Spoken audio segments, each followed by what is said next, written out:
ನಿಮಗೆಲ್ಲ ಈಗಾಗಲೇ ಗೊತ್ತಿರುತ್ತೆ ತಮ್ಲೈನ್ ನೋಡಿದ್ರೆ ಯೂಟ್ಯೂಬಲ್ಲಿ 50 ಜನ ಸಬ್ಸ್ಕ್ರೈಬರ್ಸ್ ಇದ್ದರೂ ಅರ್ನಿಂಗ್ ಮಾಡ್ಬೋದು. ಅದೇಗೆ ಗೊತ್ತಾ? ವಿಡಿಯೋನ ಕೊನೆವರೆಗೂ ನೋಡಿ, ಎಲ್ಲೂ ಸ್ಕಿಪ್ ಮಾಡಬೇಡಿ.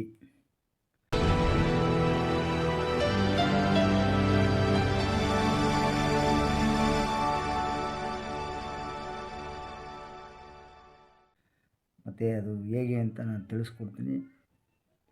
ಪಿನ್ ಟು ಪಿನ್ ವಿಡಿಯೋನ ಎಲ್ಲೂ ಸ್ಕಿಪ್ ಮಾಡದೆ ನೋಡಿ. ಸ್ಕಿಪ್ ಮಾಡಿದ್ರೆ ಹೇಗೆ ಅಂತ ಗೊತ್ತಾಗೋದಿಲ್ಲ. Welcome back to my channel. ಯಾರ್ಯಾರು ವಿಡಿಯೋ ನೋಡ್ತಾ ಇದ್ದೀರಿ ಅವರೆಲ್ಲ ಸಬ್ಸ್ಕ್ರೈಬ್ ಮಾಡಿ, ಲೈಕ್ ಮಾಡಿ ಮತ್ತು ನಿಮ್ಮ ಅನಿಸಿಕೆ ಏನೇ ಇದ್ದರೂ ಕಮೆಂಟ್ ಮೂಲಕ ತಿಳಿಸಿ. ಫ್ರೆಂಡ್ಸ್, 50 ಜನ ಸಬ್ಸ್ಕ್ರೈಬರ್ಸ್ ಇದ್ದರು ಹೇಗೆ ಅರ್ನಿಂಗ್ ಮಾಡ್ಬೋದು ಅಂತಂದರೆ, ಕೆಲವೊಂದು ಆ್ಯಪ್ಗಳಿರ್ತವೆ, ಮೀಶೋ ಆ್ಯಪ್ ಅಂತ, ಮತ್ತು AI ಮುಖಾಂತರ ಕಾಪಿ ಪೇಸ್ಟ್ ವಿಡಿಯೋ ಮಾಡೋ ಮುಖಾಂತರ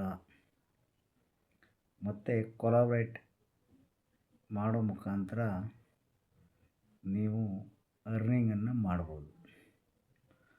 ಮತ್ತು ಇನ್ನೊಂದು ವಿಷಯ ಏನಪ್ಪ ಅಂತಂದರೆ, ಯಾವುದಾದ್ರೂ ಬೇರೆಯವ್ರ ವಿಡಿಯೋಗಳನ್ನ ಇನ್ಸ್ಟಾದಲ್ಲಾಗ್ಬೋದು ಅಥವಾ ಫೇಸ್ಬುಕ್ಕಲ್ಲಾಗ್ಬೋದು, ಇದನ್ಯಾವುದನ್ನು ಕಾಪಿರೈಟ್ ವಿಡಿಯೋ ಬರೋ ಥರ ದಯವಿಟ್ಟು ಹಾಕೋಕ್ಕೆ ಹೋಗಬೇಡಿ. ಮತ್ತು ಕೆಲವೊಂದು ಆ್ಯಪ್ಗಳಿರ್ತವೆ, ಮೀಶೋ ಆ್ಯಪ್ ಅಂತ ಫಾರ್ ಎಕ್ಸಾಂಪಲ್ಲು, ಅದ್ರ ಮುಖಾಂತರ ನೀವು ಕೊಲಾಬ್ರೇಟ್ ಮಾಡೋ ಮುಖಾಂತರ, ಮತ್ತು ಬೇರೆ ಬೇರೆ ಫ್ಲಿಪ್ಕಾರ್ಟು ಮತ್ತು ಬೇರೆ ಬೇರೆ ಆ್ಯಪ್ಗಳಿರ್ತವೆ, ಅದರ ಮುಖಾಂತರನೂ ಕೂಡ ನೀವು ಅರ್ನಿಂಗನ್ನು ಮಾಡ್ಬೋದು. ಕೇವಲ 1000 ಸಬ್ಸ್ಕ್ರೈಬರ್ಸ್ ಇರಬೇಕು. 4000 ವಾಚ್ ಟೈಮ್ ಕಂಪ್ಲೀಟ್ ಆಗಿದ್ದರೆ ಇದು ಮಾತ್ರ ಸಾಧ್ಯನಾ ಅಂತ ಕೇಳೋರಿಗೆ ನನ್ನ ಉತ್ತರ ಏನು ಅಂತಂದರೆ,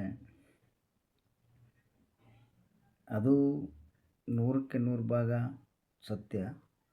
ಆದರೂ ಕೂಡ 50 ಜನ ಇದ್ದರೂ ನೀವು ಅರ್ನಿಂಗನ್ನು ಮಾಡ್ಬೋದು. ಸೊ ನನ್ನ DP ನೋಡ್ಬಿಟ್ಟು ನಿಮ್ಗೆ ಅನಿಸ್ಬೋದು, ನಿನ್ನ ಹತ್ರನೇ ಜಾಸ್ತಿ ಸಬ್ಸ್ಕ್ರೈಬರ್ಸ್ ಇಲ್ಲ, ನಿನಗೆ ಜನ ಬರೀ 7 ಜನ 8 ಜನ ಅವರೇ, ಮತ್ತು ನೀ ಯಾಕಪ್ಪ ವೀಡಿಯೋ ಮಾಡ್ತಾಯಿದ್ದೀಯ ಅಂತ ಅನ್ನಿಸ್ಬೋದು. ಫ್ರೆಂಡ್ಸ್, ನಾನು ಯೂಟ್ಯೂಬ್ನ ಇವಾಗ ತಾನೇ ಹೊಸ್ದಾಗಿ ಶುರು ಮಾಡಿರೋದು.